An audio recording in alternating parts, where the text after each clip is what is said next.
Well, on Rebuilders this week, we are revisiting our conversation on Ukraine and Russia, exploring a little bit about what has happened over the last 7 days. But what else are we going to be talking about, Mark? We're going to be continuing to ask the question of what is this telling us at a bigger level?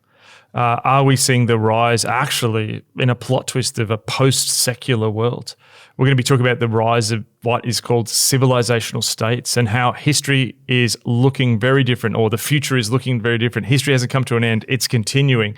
And particularly looking at that from a biblical perspective, what does this tell us about what it is to be the church at this moment? So if that sounds interesting, keep listening. If you want a list of the resources that are referred to in this episode, you can join our mailing list by heading to rebuilders.co and subscribing to the mailing list. Well, hi, welcome to Rebuilders. My name is Liddy. I'm here with Mark. How are you going there? I'm good, thank you.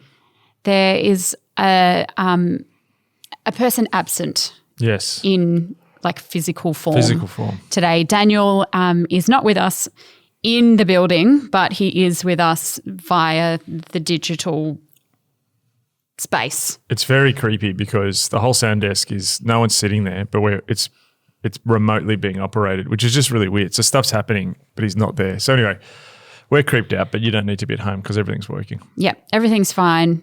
And it was Daniel's birthday this week. Don't worry. Oh, yeah, it was Daniel's birthday this Daniel, week. Happy for the birthday, 7th Daniel. Of March. For the 7th of March. Happy birthday, Mark, for the 5th of March. Thank you. Happy birthday, Liddy, for the 7th of March as well. Yeah, Daniel and I Rebuilders. have matching birthdays, and yeah, somebody got in early. Yeah. Mark. Yeah. Oh, got to be ahead of the pack. Yeah. No. So, yeah, look, birthday week, exciting times. We had lots of donuts yesterday, which, well, actually, us two did. Daniel wasn't here. No, he was home sick. We've saved Daniel a donut, though. Yeah. You never know. It might disappear this afternoon. So, yes, as with birthdays, it's a good time to reminisce on the year that you were born. And as I was traveling in the car on my birthday, I was listening to the hits of 1986. And this particular song came up, which I didn't really think of at the time, but as we were preparing before the show, it came into my head, which is Genesis. Genesis, the band Genesis. Right. And the song is called Land of Confusion. And so I was like, this is the world we live in, or however it goes. And these are the hands we're given. That's the line that I had in my head. But it turns out it's actually quite a relevant song. Yes. You put on the music video and I was like, oh, wow, we're back here. It's images from Spitting Image. So video clip is using the puppets from the British political satire show Spitting Image. Which I'd never seen before, so I had no idea what that was. Which was in its heyday at this time of Margaret Thatcher and Ronald Reagan. But all the images, Cold War, Russians, Ronald Reagan trying to save the day, it felt very relevant. But then you read some of the lyrics. Yeah. So this one section that says, "Oh, Superman, where are you now when everything's gone wrong somehow? The men of steel, the men of power are losing control by the hour." And it just seems like scarily fitting. Yeah. As we come to another episode of talking about what's happening in Ukraine, what's happening with Putin and Russia, and how that trickles down and affects us at a local level, at a church level, at a leadership level, in whatever context you find yourself in. So we might take the opportunity now to do a bit of a catch up on what's been happening in Ukraine since we recorded last week. So it's been 7 days now. Yeah, let's head there. Well, I think the big few, just to play a big few things, obviously the conflict is ongoing. But I think the first thing is, some of the things we were worried about happening last time are happening in terms of the shelling of cities, Kharkiv. It's interesting. I watched a video last week or something because I'd not really heard of Kharkiv city before this conflict. And on YouTube, there's so many videos now of any city in the world of someone walking around with like a GoPro and, 4D, 4K or whatever, high def videos, And it was just this video I put on of this guy just walking around Kharkiv and, quite a pretty city and, a lot of really old architecture. And then saw it yesterday, I think it was a Al Jazeera team got into Kharkiv, and it looks, it looks like Grozny in the Chechen War. It looks like something in World War II. Just the city centre that I'd seen the video of that was only shot like in 2020. Yeah, just destroyed. So I think that horrible reality of civilians being bombed, we're seeing that, and that very different sort of war, which is almost like, it's not even urban warfare fighting house to house, rather it's just shelling cities before you even go in, So I think some of our worst fears around that are being realised. I think we're also seeing some of the other issues that we've talked about in this podcast of supply chains, and we're seeing that intensify, particularly around grains and wheat in the world, and projecting that, you could see huge problems with food supply, particularly in Africa, North Africa, as Russia and Ukraine are big sort of food bowls for a lot of the world. And even Russia produces a lot of fertilizer for the world, which now in retaliation to some of the sort of sanctions they're not producing. Even just one little weird but consequential supply chain issue is that I think I heard 1 in 7 maritimers who are involved in cargo around the world are Russian or Ukrainian. And a lot of the most trained sort of guys who, operate at a high level in cargo is actually Ukrainian. So a lot of them now are not able to say, the add-on supply chain effects, and even the no-fly zones with air cargo now, and Black Sea being sort of closed, and this sort of stuff. It's some of the supply chain issues that we saw with COVID are going to continue. And we talked about that when we talked about supply chain issues and networks, how crises can cascade into other crises. And so we're seeing that currently of the supply chain crisis caused by COVID now cascading into a supply chain issue caused by the war in Ukraine and the resulting sanctions and boycotts. So I think that's continues to be consequential. And then one thing I've been really wondering about is, again, too, history doesn't repeat, but it rhymes, to quote Mark Twain. You've seen, I think now 40,000 foreign fighters are coming in to fight for Ukraine, which is massive. I mean, I think the Australian land forces are like 29,000. So that's a big, sort of like force. And is there much being reported about where they're all sort of collecting from? It's just everywhere. Yeah, like, I saw pictures yesterday of like people from Brazil, Portugal, like apparently they're saying there's an entire battalion of Canadians. There's that many people coming. People coming from India. There's like lots coming from places like Japan. So it's very, very international. And I think that's responsive to, people seeing this. It's like a local thing, but it's also connected to a global thing. So, it made me think a lot about the Spanish Civil War, which happened in the 30s before World War II, where you had this battle between sort of General Franco, who was sort of this sort of seen as a quasi sort of fascist leader, and you had people going in fighting for him, and then people fighting for the communists and the socialists on the sort of left, and you had these foreign fighters coming in, and it was a little bit of a rehearsal in the midst of Europe before. And part of me wonders, is that like this? George Orwell wrote a book about that and his experiences as a foreign fighter. And interestingly, 1984, his book, so the book he wrote about the Spanish Civil War was Homage to Catalonia, and a lot of his thoughts about 1984 was actually the disillusionment he felt fighting for this cause of the left. Yes. And then seeing on the battlefield how the left was sort of tearing itself apart, and so, that partially, inspired 1984. And there's a really sort of moving bit where he talks about, he sees this fascist soldier, and the fascist soldier's like relieving himself. He's going to the toilet and he shoots at him, and almost the sort of complete tragedy of that, comic tragedy of that moment. And the guy, I think, sort of pulled his pants off and ran. It just made him like, oh, what am I doing here? What is this all about, really? And so you sort of wonder, and that 1930s conflict in Spain, some of what, the intensification of what happened with communism and Nazism and fascism was sort of born, and people took that sort of radicalism back to their country. So I've been thinking about that a bit as we sort of continue to watch this conflict, and it continues to have significant inputs. Just one final one too I saw. We talked about last week of how will the sort of difference now of this sort of networked activism in the world, where people see something and they want to change it quickly. How does that sort of, could that escalate this conflict? And I saw on social media just sort of before we came on in the Guggenheim Museum, the art museum in New York, New York artists, it's sort of like a really interesting, I think Frank Lloyd Wright building, and there's like this sort of spiral staircase, and they all sort of stood on this spiral staircase and threw down all these paper planes, which was their demands for a no-fly zone. Yeah. And, because they want to see the conflict in Ukraine stop. But then again, so it was sort of this networked social media moment in order to get sort of movement on an issue and force politics. But then, as we said last week, if we go into a no-fly zone, that could see an escalation, where we're racing towards a nuclear conflict. Yes. So, all these things are still in play, and there's so much up in the air at this moment.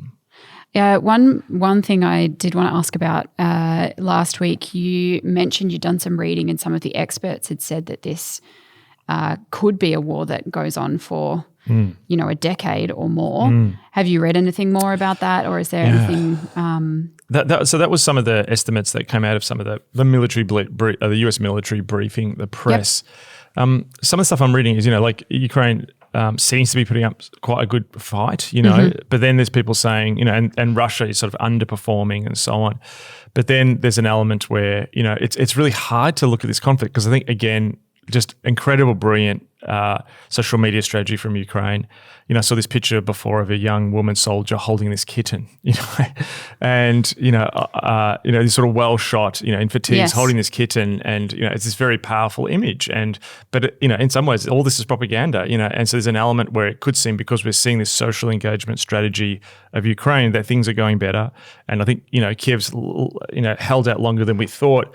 But, wars take a long time. And, I think that some of the possibilities, still multiple possibilities before us. Russia could collapse, but then also it could sort of be just a frozen conflict or an ongoing insurgency in the midst of Europe, or Russia could just grind it out and take months and effectively take, a lot of the country. So, I think there's a number of analyses flying around. And really what's interesting I noticed is often you read histories about wars, and most of the histories are written afterwards. And maybe you have a few correspondents who might think about, Vietnam War. You had a few correspondents over there for, sort of key newspapers and yes. But what you've almost got now, you've almost got this live reading of it, and it's like history is being written on social media as we speak. And so I think that makes it really hard to sort of judge through the fog of war what's actually really happening. Yeah. And I guess really we're only seeing one side of it, right? Yes.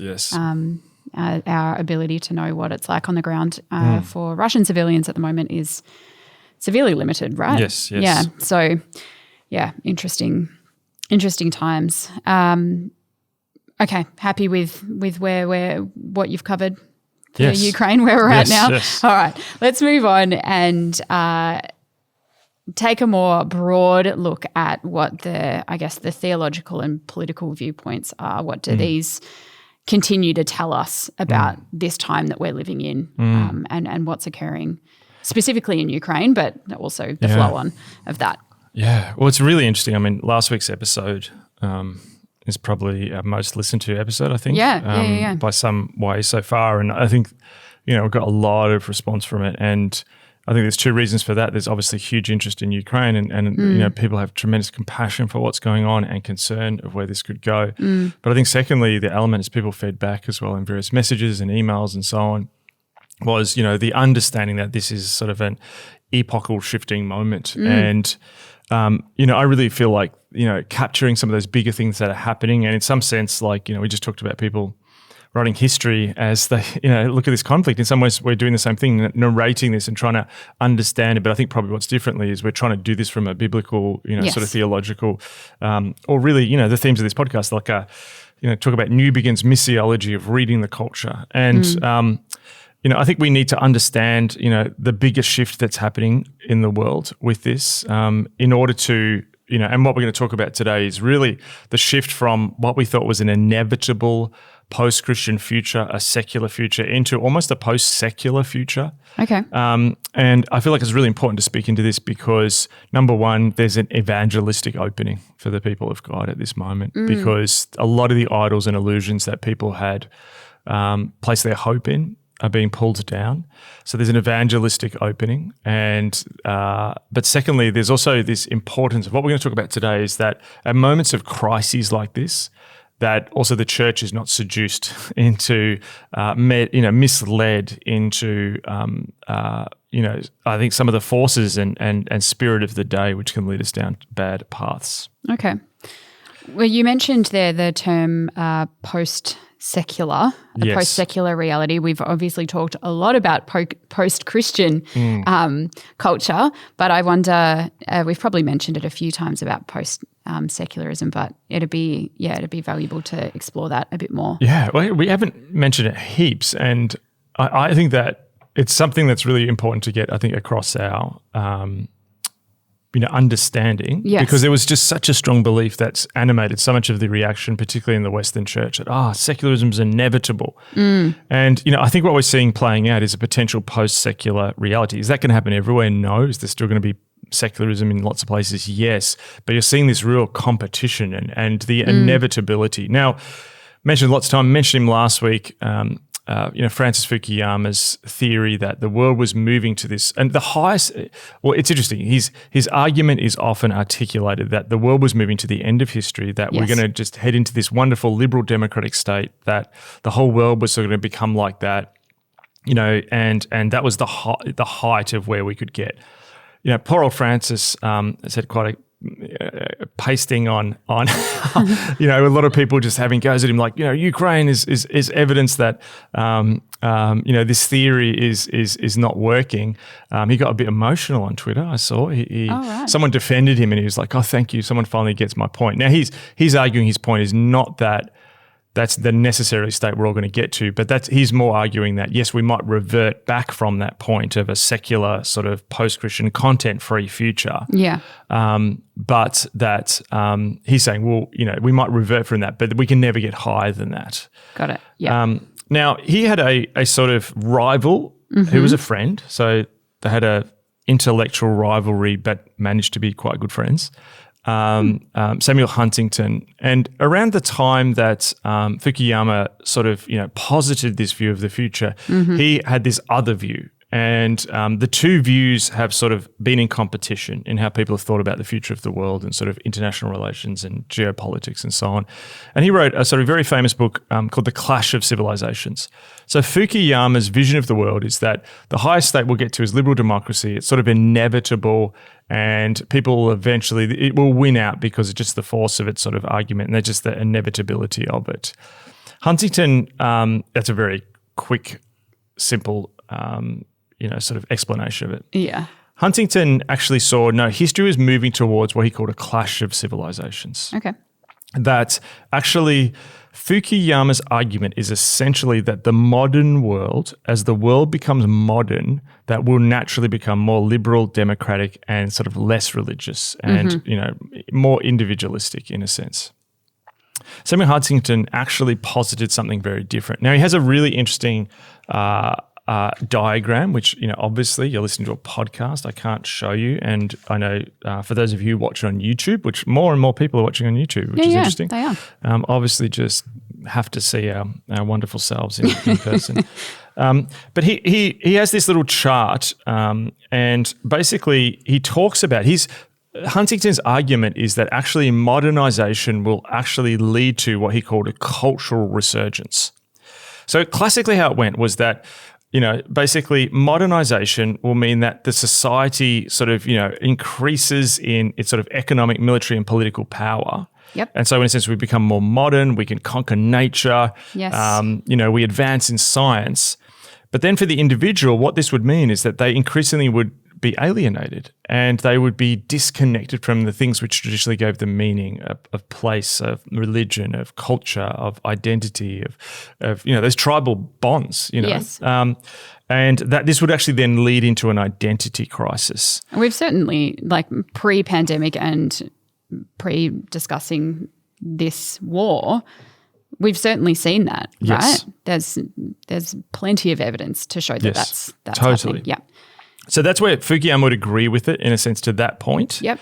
And Fukuyama would sort of say, yep, people are going to get to that point. They might sort of go backwards because they feel alienated, but that's the highest we can get to. And that's sort of the end of the game. And what's backward? Backwards sort of, try and unravel things. He talked about, at the end of history, people might become bored, and sort of return to the old sort of, sort of primal urges of battle or whatever. Okay, yep. Huntington sort of articulated slightly different. He actually said that what would happen is that they would go through that stage and then would start to look and negotiate a new kind of modern living, a new kind of modern being, a new kind of modern way of interacting with the world, which would then try and bring back identities of the past and would actually lead to this sort of cultural and religious resurgence. Okay. So actually his argument is that modernization will inevitably not lead to a sort of secular future or a future where people aren't, animated by culture and civilization and these things. Yeah. That actually it would, lead to a rediscovery of those previous things. Does that make sense? Yeah, kind of. So a rediscovery of, like, can you give some examples? Like, what's the... Yeah, so let's give a few examples. So number one, Turkey. Yep. Turkey as a modern nation was formerly an empire. It was the Ottoman Empire. And the Ottoman Empire was ruled by an Islamic leader, and it saw itself as the continuation of the great Islamic civilization of the caliphates. And they had these things called millets. So basically people were organized into these sort of multicultural subcategories is probably the best term. Okay. So here were the Christians. The Christians operated here. They could worship how they wanted. They had particular leaders above them who would then relate to the government. And over here maybe different, branches of Islam, or over here might be different ethnic groups, like the Armenians or whatever. They might be a subcategory within the Christians. There might be Jews or whatever. And it was sort of this empire which allowed some diversity, as long as they all sort of like said that they were part of this bigger empire. Right. Now, as sort of the 20th century begins, Kemal Ataturk comes in, this leader of Turkey, and he sort of says, no, we're actually going to go in this very different way. We're going to create this sort of secular identity more based around being Turkish. Okay. And everyone could sort of like get rid of their old identities and become Turkish. And sort of get rid of the influence of the religious schools, get rid of the influence of the churches or the mosques, all that sort of stuff. Because now it's actually, we're going to have an identity, but it's a much less of an identity. So it's less thick, if you think about that in terms of religious, cultural. It's more about this sort of sense of the nation, which everyone can belong to. So it's sort of a unifying moment. Okay. Now what happens is, interestingly, that kicks off. That inspired people like Hitler and different things. There was a genocide of the Armenians and Assyrian Christians because they didn't fit into that.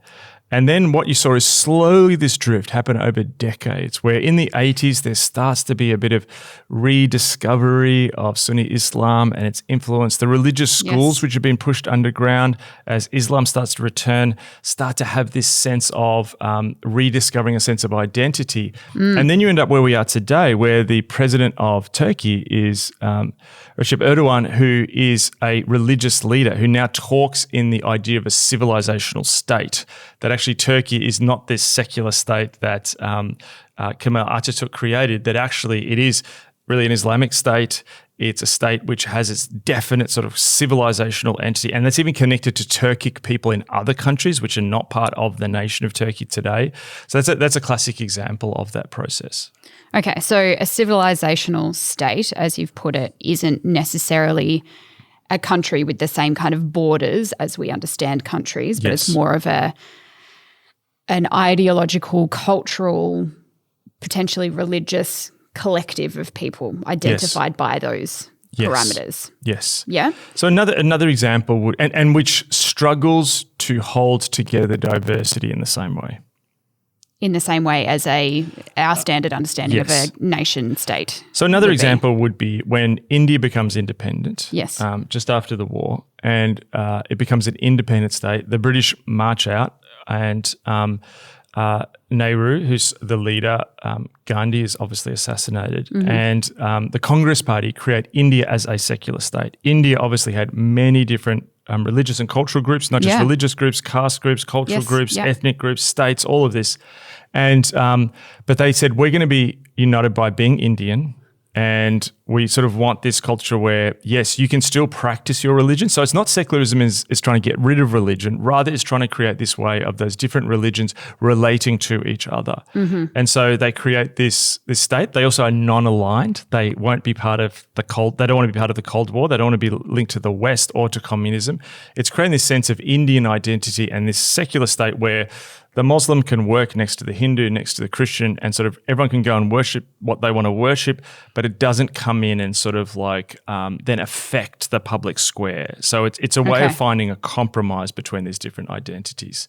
Where we are now in India is slowly you've had this growing sense of Hindu nationalism or a Hindu civilizational state. Okay. So Narendra Modi, the current leader of India, actually comes from a sort of stream which has grown up in Hinduism, of sort of Hindu sort of right-wing thought, where he comes from a sort of youth organization or an organization called the RSS, which actually was modeled on some early fascist sort of groups like the brown shirts in Germany and sort of Mussolini's sort of early movements. And so India now is drifting away from that secularist idea to actually being Indian is Hindu.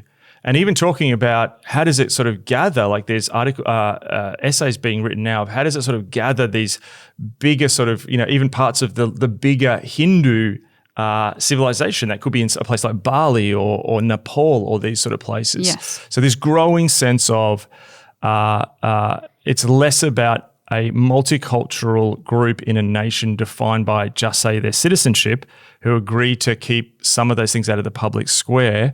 It's now about replacing at the center of identity things like ethnicity or religion or culture back in the center of that place, and particularly having one dominant group which holds that. So how are you seeing this play out in what's happening in Russia and Ukraine? Well, again, too, I think we've seen something very similar. Yes. You think about, we talked about this last week of Russia in the 90s embracing liberal democracy and sort of, trying to become this sort of pluralist place like a 21st century, a 20th, like a Western liberal democracy. Yes. And you have this sense then of this slow return, which was already sort of happening in Russia, always under the surface and had grown up a bit in the Soviet Union. But you move from that idea of let's head towards liberal democracy to now this very key idea of Russia as a orthodox state.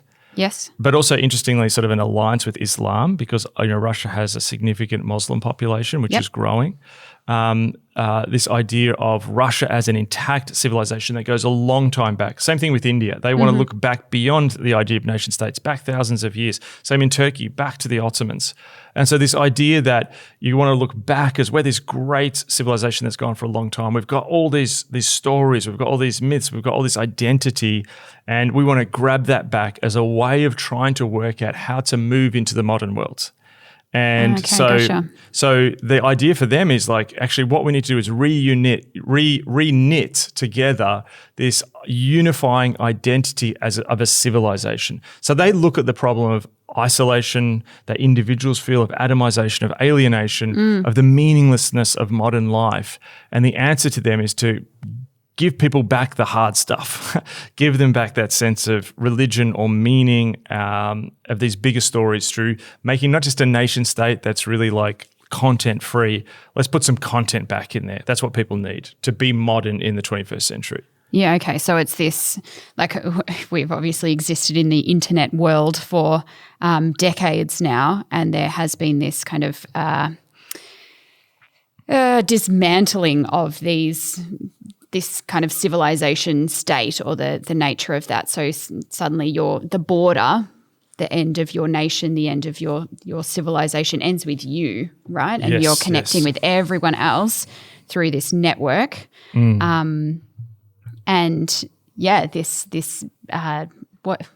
Just to go back to that, Huntington. What was the language of that? The isolation and the alienation and the atomization. And atomization of the individual becomes more and more prevalent. Yes. And so suddenly, with what's happening in Russia, there's a move, as you've said, a move towards reestablishing an identity that has more meaning than just the self. There is a greater thing that we're pushing towards.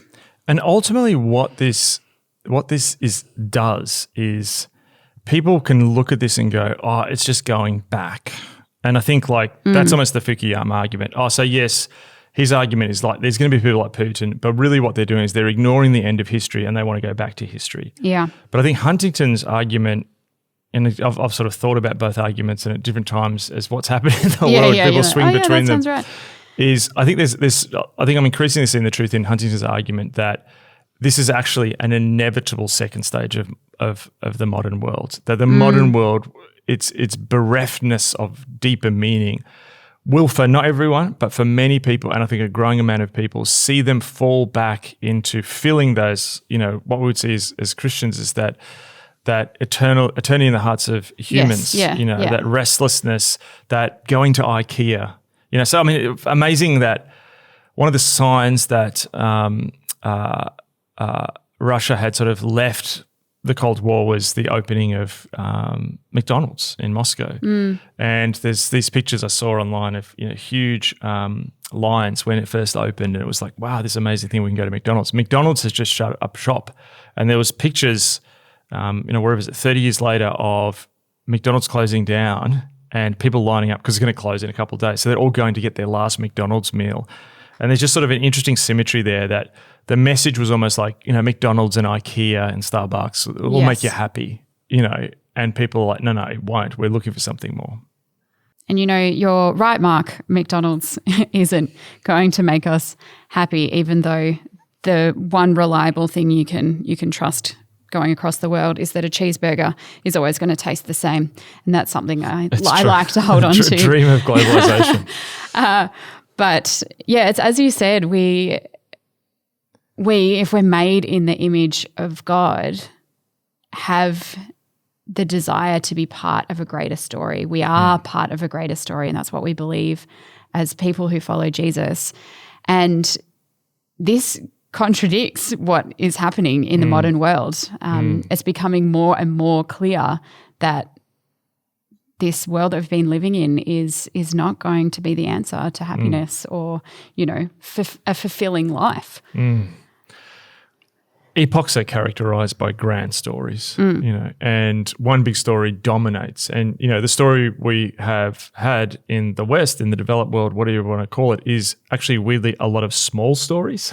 Yeah. Is that the big story is that it's all about your small story. Yeah. And we're finding the limits of that. And it's also happening at a time when the crises in the world are big, pandemics, wars, environment, all this stuff, it's at a moment of crisis. So we've got that, as you said, that eternity in our hearts at a crisis moment.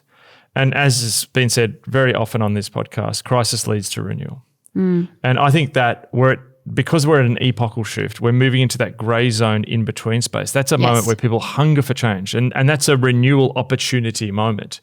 I think the devil's strategy in times of peace and prosperity, of when everyone accepts the story, is just to keep us quiet and keep us not activated in our calling, and just to, let us sort of slowly fall asleep, a sort of brave new world where we're just sort of drugged and anesthetized into not operating in what God has for us.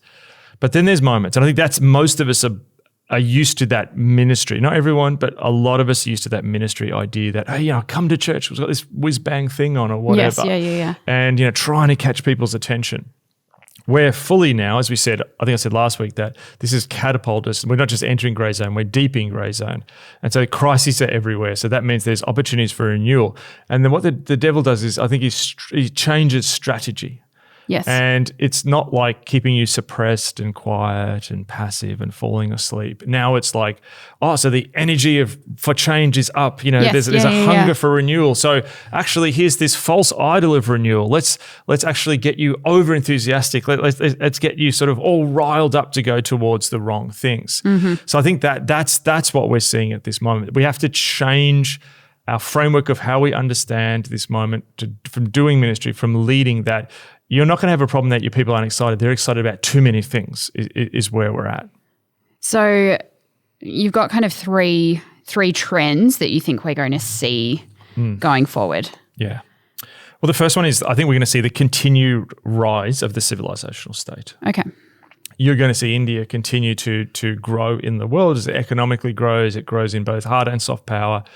China is obviously a hugely dominant country in the world.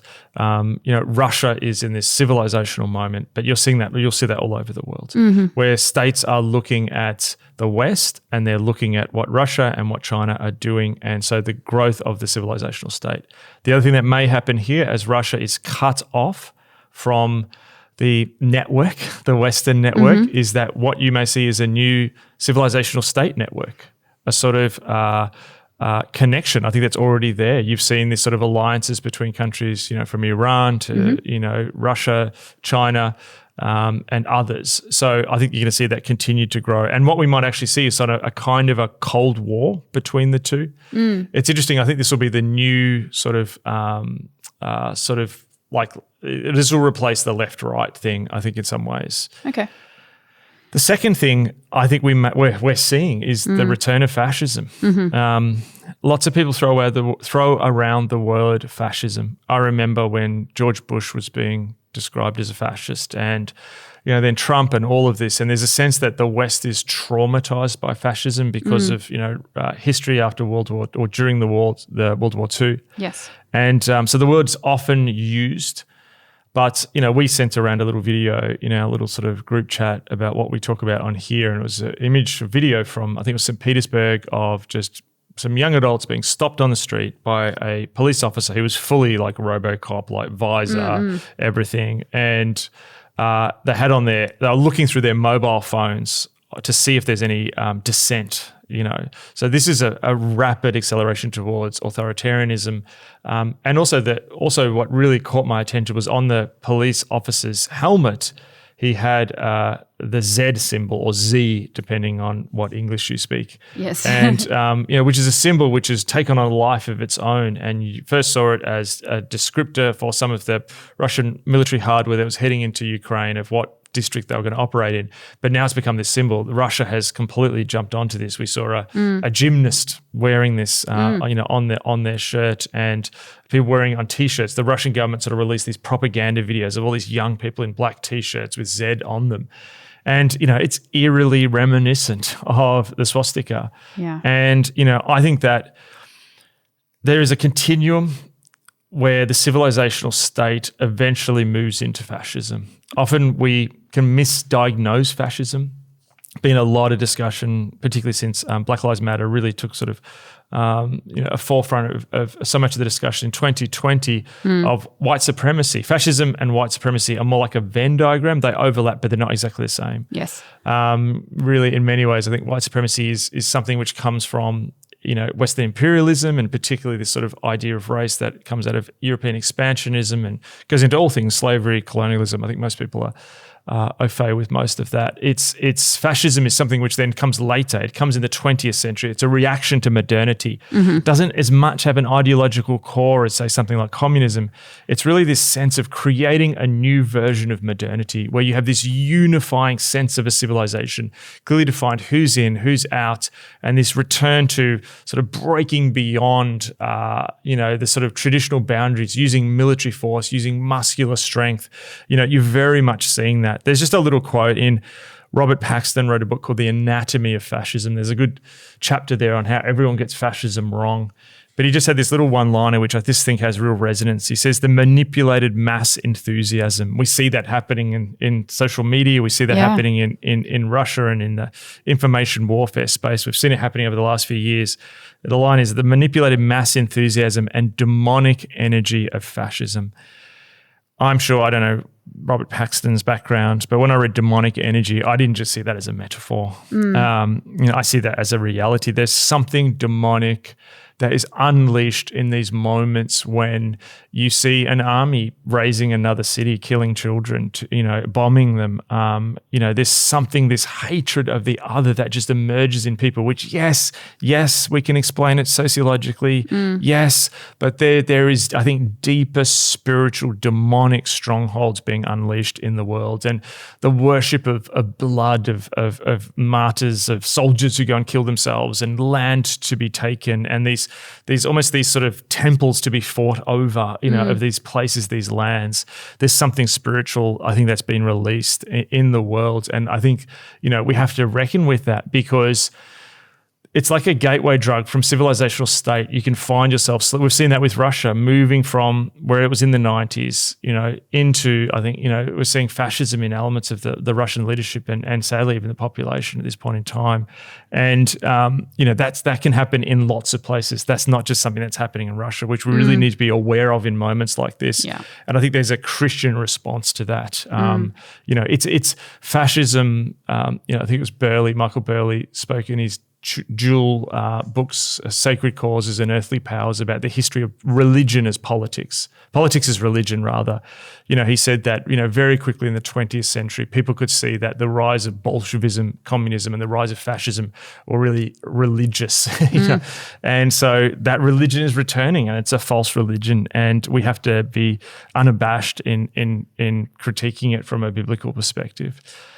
I think the other thing that could happen in the face of the rise of fascism, it's traumatizing. I think particularly for people in Europe who perhaps have grown up under the sort of, let's call it the McDonald's globalization view of the world, yes, but who knew that their town or their grandparents or their country lived through communism, fascism, the wars in Europe. This is deeply traumatizing because it's like the thin veneer is pulled up and the ghosts of the past, the demons of the past are released. And, you can see that the West, which has described itself as this liberal democratic bloc, the EU or the developed world or the West or whatever we want to call this, what we could see happening is there now has to go, well, that's the civilizational states. What are we? And I think some of these, the fact that you're seeing people who are on the left and the right coming together in this defense of democracy against what's happening in Ukraine is you could see the West, beginning to see itself as a civilizational state. Interesting. I just want to read a quote from Alexander Dugin, who's one of the sort of Russian nationalist, sort of far-right Eurasianist thinkers. One of his sort of offsiders in sort of far-right Eurasianist party. I won't get into Eurasianism now, but that's a podcast in and of itself. One of his sort of offsiders, Alexander Bogdanov, said this: acknowledging the civilizational nature of the conflict between Russia and the West, we aim at destroying the West in its current form as a civilization. And that's really interesting.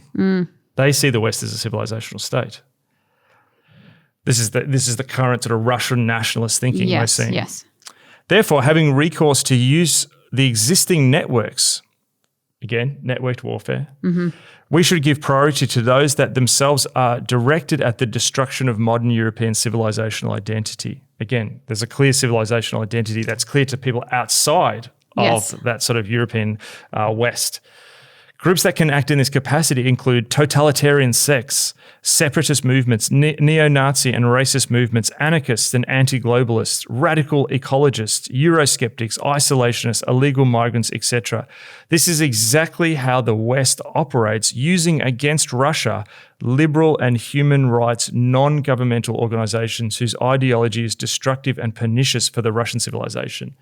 So whether the West sees itself as a civilizational state, those outside the West see it as a civilizational state with very clear views, and you can see here in this, and I'm not saying this guy is a far right thinker. I'm not advocating his thought, but you can see as we sort of dig into it that perhaps what may happen is the West begins to go, well, what do we stand for? We realize now, and you see a lot of it, like the West is weak. We've been arguing over stupid culture war issues when actually here's the real thing. Here's Russia bombing cities. And so therefore what you could see is a couple of things happening. You could see a sort of unifying moment where the West sort of comes together and maybe some of the culture war stuff dies down, particularly in Europe as it sees like an actual genuine threat. You could see a further push into culture war stuff where, well, if you don't believe these particular manifestation of progressive values, you're on the Russian side, or anyone who holds to these traditional Christian values, that's what the Russians have. You probably see both happen. Yeah. And so, you see this West embrace of being a civilizational state. Okay, so with all these three kind of trends that you're seeing, how do we not fall into the trap of them? How do we as a church, global church, or individual local churches respond? How do we as Christians respond? I think all of these are going to be tempting. Yeah. we're going to see this continual rise of a civilizational state. There will be people in your congregations, perhaps because of their cultural background, who might identify with one of these civilizational states. How do we be the people of God? As these, become more friction between this. How do we operate in a world which is perhaps split into blocks? I think the return of fascism, in a perhaps feeling like a different form, it's seductive to some people. It's like gives answers to some people, and we need to understand why people are being drawn into this, because it's not just Russians. This is global, and I was reading about how amongst Malay people in Singapore, Indonesia, and Malaysia, there's this far right heavy metal scene. This is all over the world. It's multicultural. This lure, and I think we need to pray against the demonic energies that have been released into the world, and the demonic figures is one thing. But we also need to realize that there'd be people who'd be tempted to get on that continuum from somewhere from a civilizational state and then find themselves radicalized. We've seen people during the pandemic radicalized towards that sort of far right thought. In the same way, we could see people who rightfully are pushing back against the far right thought, radicalized into this sort of civilizational West identity, where to be a Christian is to be part of a liberal democratic Western state who believes these human rights values. But what does that mean to someone in Kenya? What does that mean to someone in Indonesia? And to have a sort of and fall into this place where we're not critiquing even the West and its faults because we're so defensive at this moment. I think one of the most important things is for the church to resist the temptation to become a civilizational state. Do you think, though, that, didn't Jesus ask us to be a civilizational state? Didn't he ask us to be a collection of people across the world who followed him? Yeah. And brought his kingdom to earth? There's a really key nuance here. Okay. God works throughout history, and he's calling at people. And we see the salvation history begin to be unfurled. And we see in the life of Jesus announces the year of the Lord's favour as he begins his ministry and preaches in the synagogue and reads from Isaiah and that gathering of God's people. And what's so encouraging in the ministry of Jesus is we see the open arms that Jesus has for people who don't fall. Often civilization or cultures, there's an element of strength. The West is rearming. Russia has been building its military. China is building its military. The forces of civilizationalism, we've seen that in the fascist imagery. They rediscovered these statues from Greco-Roman times of the muscular man, the muscular woman, the sort of warrior person. And even, to be honest, we're seeing now pictures, we were talking before, we saw a picture of, happy International Women's Day, but this year it's, Ukrainian mums with AKs and all this sort of stuff. And there's an element, I can understand that. But there's something different about the people of God where we're not seduced by the cult of earthly strength. This is actually the kingdom where in God the weak are strong. And it's not a kingdom which is defined by one civilization. We see actually in the book of Revelation, you have these different cultures of the world coming and bringing their riches, but they all bring it in submission to the throne of God. The ultimate authority. All of us are part of cultures. And I think a civilizational state, what it does is it takes culture, which I think can be good. We're part of a culture. People listening are part of different cultures. We're in a multicultural world. And culture is good, place is good, meaning is good. To be part of a people group, bigger than just your nuclear family goods. Nuclear families are good. Relationships are good. But when we elevate them to the place of worship reserved by God, I think that's when we create a civilizational state. When what that is people offering them a sense of meaning. And let's be really honest here. I think there are true believers at the top. But it's interesting in that quote of Robert Paxton from the Anatomy of Fascism. Anatomy of Fascism. Slightly different book. He says the manipulated mass enthusiasm. Yeah. Often what happens here is I think it's like civilizational state is often hard drugs to people who have this crisis of modernity, who are lost. And often it's the rich and powerful who still profit from these movements, you know. And you look at the people, we look at the oligarchies at the top of the Russian elite, including Putin himself, who some people think is one of the richest people in the world. So the king, yes, Jesus invites us into a kingdom, but a kingdom under the perfect reign and rule of God, who is righteous and just. And that has to be embodied, that has to be in place. Yeah. But we can only hold that together when we bow our knee to Jesus and step into his multicultural global community that is the church. Civilizational civilizations are actually in some ways a counterfeit to that and a post-Christian heresy of what the church is meant to be. Well, I consider my mind changed. Thank you so much for that today, Mark. Thank you, Daniel, for your remote work, and we'll see you guys next week.